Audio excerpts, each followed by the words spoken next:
The fluorescent lights hummed their lonely song as Marcus Williams pushed his cart down the marble hallway of Meridian Corporation's 42nd floor. 23 years he'd walked these same corridors, invisible to the executives who rushed past him during daylight hours. 23 years of emptying trash bins filled with discarded dreams and shredding papers that held more zeros than he'd seen in a lifetime. But tonight felt different. Tonight, the weight of what he'd discovered pressed against his chest like a stone. His weathered hands trembled as he approached the mahogany door marked Jonathan Blackwell, Chief Executive Officer. The same door he'd cleaned behind for over 2 decades, watching a young, idealistic businessman transform into something harder, colder. Something that barely resembled the man who once stopped to ask about Marcus's daughter's college applications. The security card of the one he'd found abandoned in the bathroom wastebasket 3 floors down felt like fire in his pocket. Someone had been careless,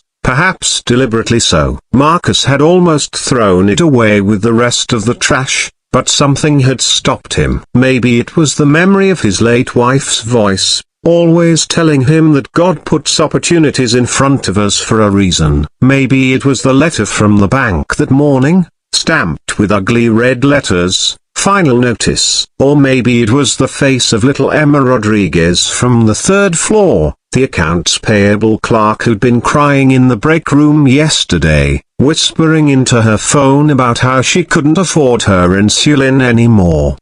The hallway stretched before him like a moral crossroads, each step echoing his internal struggle. Marcus wasn't a thief. In 62 years of life, he'd never taken so much as a paperclip that didn't belong to him. His mother had raised him better than that, with calloused hands and a heart full of scripture about doing unto others. But sometimes, doing right meant doing wrong, didn't it? The security card slid through the reader with a soft beep that sounded thunderous in the empty corridor. The lock clicked open. Blackwell's office was a monument to success, of floor-to-ceiling windows overlooking the city's glittering skyline, leather-bound books that had never been opened, and a desk that cost more than Marcus made in 6 months. But it wasn't the opulence that made Marcus's stomach turn. It was what he knew lay hidden in the bottom drawer of that pristine desk. 3 weeks ago, he'd been cleaning late when Blackwell had burst in, drunk and raging into his phone about the cancer research buyout and keeping those treatments off the market for another decade. Marcus had frozen behind the bookshelf, mop in hand, as words poured out like poison. Let them keep dying. Sick people are our best customers. He tried to forget, tried to tell himself he'd misheard. But then came the news reports about Meridian's latest acquisition of a small biotech company that had been on the verge of releasing an affordable cancer treatment. The company that was now mysteriously shutting down its research division. Marcus's own father had died of the same cancer 23 years ago. Back when he'd first started this job, he'd taken the position for the health insurance, hoping to save enough for better treatment. He'd been too late then. But maybe, just maybe, he wasn't too late now. His fingers found the drawer handle. Inside, beneath folders of meaningless corporate documents, lay a manila envelope marked Project Delay Protocol. The contents made his blood run cold. Email chains, financial projections, and medical reports, all confirming what he'd overheard. Meridian wasn't just buying competitors to eliminate Thema, they were deliberately suppressing treatments to maintain their stranglehold on expensive, long-term therapies. Thousands would die while Meridian's stock prices soared. Marcus photographed every document with his ancient flip phone, the camera clicking like a countdown to his own destruction. He was no fool, he knew what this meant. A man like him, going up against a man like Blackwell, would be crushed like an ant. His pension, his health insurance, his reputation, all of it would vanish. At 62, he'd be unemployable, unhearable, forgotten. But Emma Rodriguez would have her insulin, and maybe thousands of others would have hope.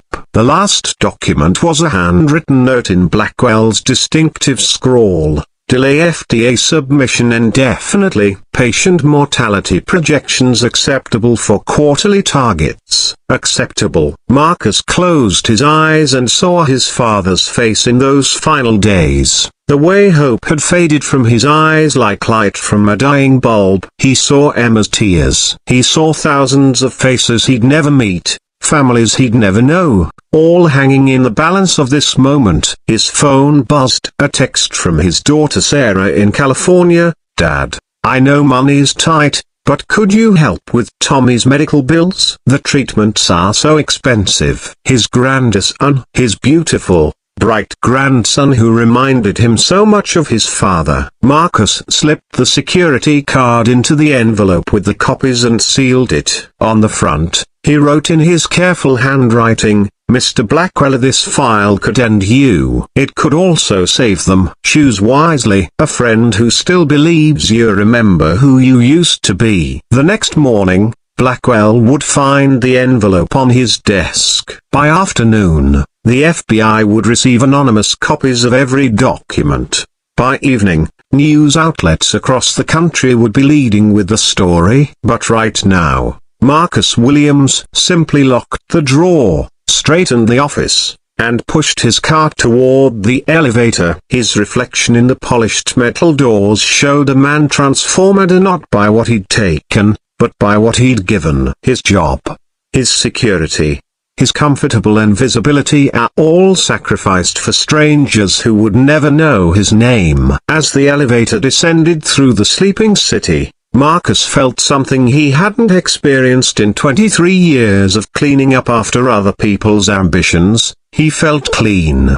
3 months later, as congressional hearings dominated the news and Blackwell faced federal charges, Marcus sat in a small diner across from Sarah Connolly, an investigative journalist who'd been the first to break the story. She'd tracked him down despite his anonymity, determined to understand the source of the leak that had shaken the pharmaceutical industry to its core.